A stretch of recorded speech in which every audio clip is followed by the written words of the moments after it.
You are listening to the New Music Alliance Radio Hour, and I'm Mistress Miriam, and I'm here with Mark Ramone. And we're just so excited because you just heard If I Were a Rich Man from Fiddler on the Roof, sung by the one and only Zero Mostel. And we started all off with the one and only Patti LuPone singing I Get a Kick Out of You from Anything Goes. And I mean, let's start with Zero Mostel. If I Were a Rich Man, a Fiddler on the Roof. And this was written by Jerry Bock, who was born in New Haven, Connecticut. Many of you may not know that. I didn't know that until very recently. He was a local. Fiddler on the Roof is considered the quintessential American musical. Yeah.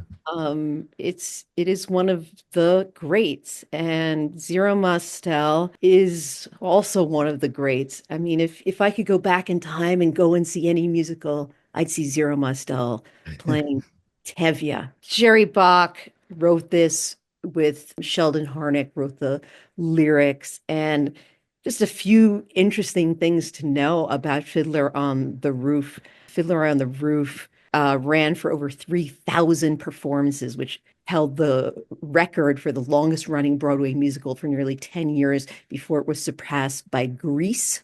Oh, Yes. And this is one of my favorites because when they wrote the musical, they were worried that it would be too Jewish.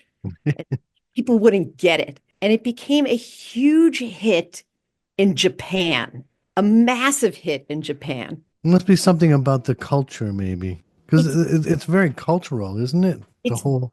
It's very cultural. Joseph Stein, who penned the book for Fiddler, was once approached by a Japanese producer who asked, "Do they understand this show in America?" And Stein replied, "Well, of course, we wrote it in America. Why do you ask?" And the producer said, "Because it's so Japanese." And it's one of these things that is a story that just seems to be so universal. And interestingly enough, Lin-Manuel Miranda, who we're going to be playing him later, a creator of Hamilton and In the Heights, is a prominent non-Jewish fan of, and he performed some of this music at his own wedding. He, Wow.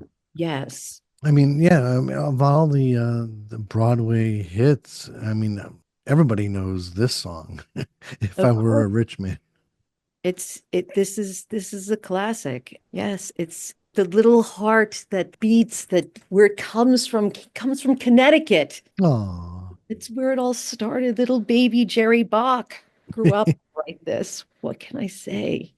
And before that, Patti LuPone singing Anything Goes, written by Cole Porter. And Cole Porter, of course, was from Indiana, but was sent, like many young men of that period, was sent to boarding school at Worcester Academy in oh, Worcester, Massachusetts. And then he famously attended Yale University, Yale College. And so he basically spent his entire childhood and then his college years in Western New England.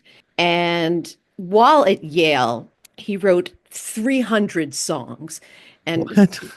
yeah, I know. Like, I mean, yeah. And he, by the way, then went to like law school at Harvard. But and some of those songs are sung to this day, including the famous football fight song Bulldog, which goes Bulldog, Bulldog, bow, wow, wow, Eli, yeah, da, da, da, da, da. They still sing that. That counts as one of his 300 songs. I'm sure. I'm sure. There's also Bingo, Eli, Yale, which I don't know that one as well. I didn't go to Yale, but nonetheless, I do know the Bulldog song. This production of Anything Goes in 1988, I got to see. Oh, I did at Lincoln Center, and it was fantastic.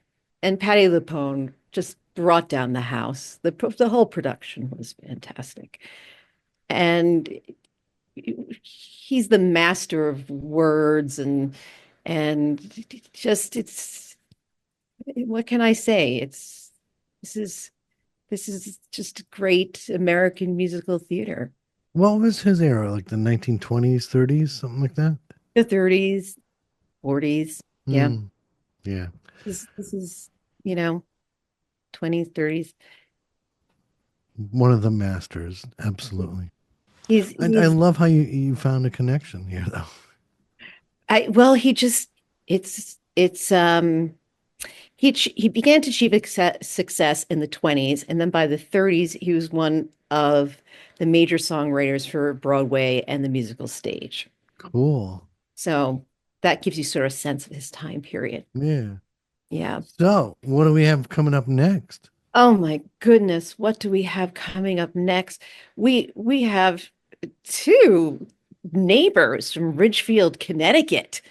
Uh, we're going to be hearing Hunter Foster singing from Little Shop of Horrors, but we're going to start with John Rubinstein singing Corner of the Sky from Pippin.